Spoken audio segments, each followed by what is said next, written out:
let's go ahead and get to some of the political fallout here. As best we know, this is also a very murky picture because it's very early and we don't know how this all ultimately plays out. But let's go ahead and put this Axios piece up on the screen. So there was a lot of certainty from the Republicans and from the sort of right-wing media, Fox News and all the rest in what immediately after it was revealed that this raid had occurred.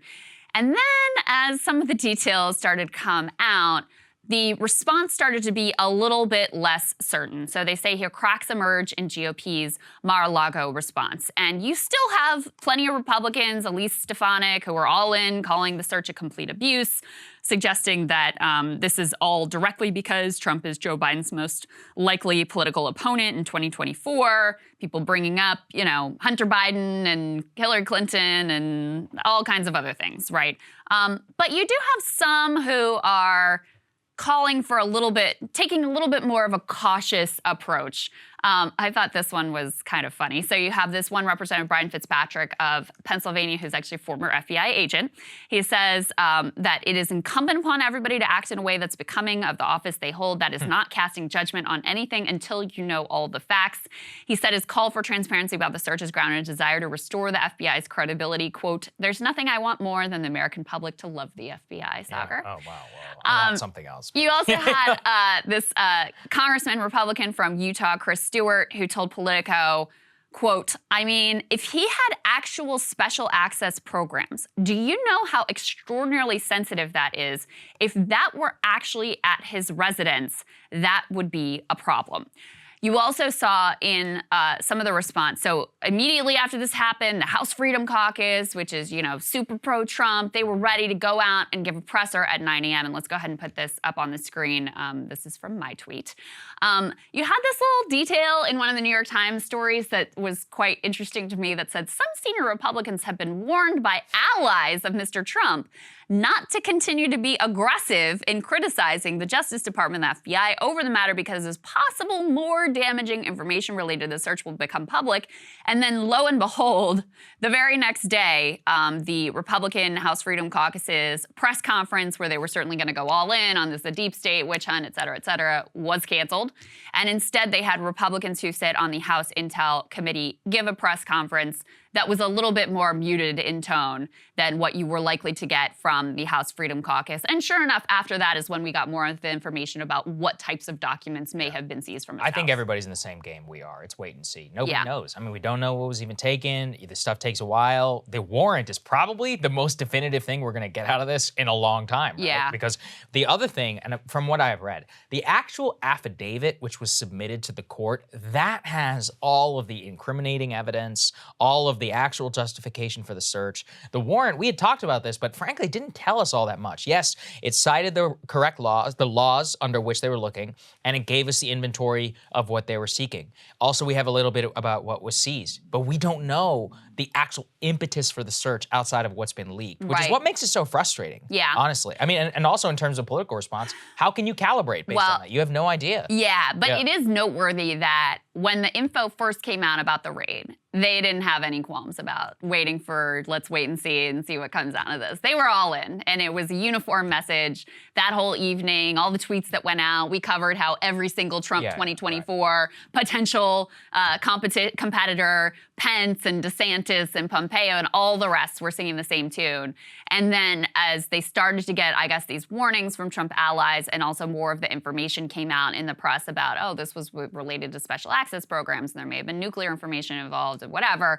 There's been a little bit of a moderating effect where they're taking some of them are taking a bit more of a wait and see approach. You had Mitch McConnell, who was asked about the FBI search, and he just wouldn't respond to the question at all. Let's take a listen to that. What is your reaction to the FBI raid yesterday at Mar-a-Lago? I'm here today to talk about the flood and the recovery from the flood. Yep, not saying a damn word. Not a word. That's actually very reminiscent of the approach that Chuck Schumer took on the night when we did learn of the raid. He was on with Rachel Maddow, and he said the same thing. I'm here to talk about the Inflation Reduction Act. I have no comment on this because, we need to wait and see how the facts unfold. So it's interesting to see them in real time sort of get a little bit less confident in exactly how hard they're willing to go here. And I think some too were, when you had Marjorie Taylor Greene and others leaning in to defund the FBI, which I did a whole thing about last week. I think, they also recognize that politically, after they spent so much time attacking the left for defund the police, and then they just turn right around and are like, defund the FBI. They realize that politically, maybe that wasn't the smartest. I think they're also probably scared. I mean, this always gets back to, Glenn always has that famous clip that he brings up from 2017 where Chuck Schumer's like, I wouldn't mess with the CIA. They can really destroy your career. I mean, if I was in elected office, I would be scared too that these people would come after me for criticism. They may have an extraordinary amount of power. So I think that all of that remains to be seen. I really don't know. I mean, in terms of the official response, it's pretty interesting that everybody kind of has. I think the reason and what explains the initial GOP reaction is it was crazy. I mean, that's what we couldn't believe it, right? We're like, wow, this gets to the point you're making in our previous block. Raiding a former president, you could say it's a raid, okay? They stormed in there, like they literally broke into the guy's safe. He's the former president and likely, at least a candidate for the next one. That's insane. It's never been done before. So I think that the reaction to that was viewed very much through that context. And now, as these things always go, you're in the wait and see. Nobody knows how it's going to go. Trump himself has now got like 9 different explanations as to what the hell is going on. Right. Things are not good, given that legal disclosure. You said at the end of our previous one, you think you're much closer to him being indicted. I don't know if that is the case, but the fact that it's at least a 50% proposition, that's nuts. I mean, ahead of 2024. So you can't disentangle this from politics at all. Not possible. One thing I wanted to say about, because, we got the search warrant and we got the inventory list, and now there's calls for that affidavit to be released. Yeah, I hope it is. I would love to see it.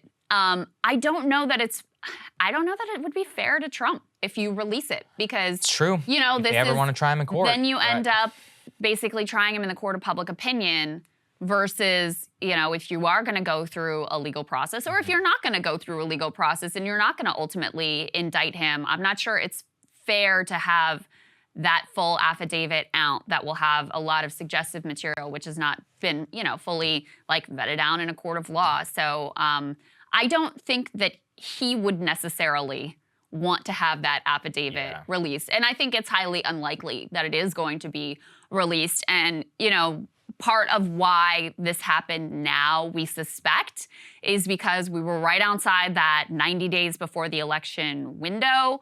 Now we are inside of that window, so it's likely that we may not learn or hear a lot more on this until after the midterms. Cable news is ripping us apart, dividing the country, making it impossible to function as a society, and making it impossible to know just what is true and what is false.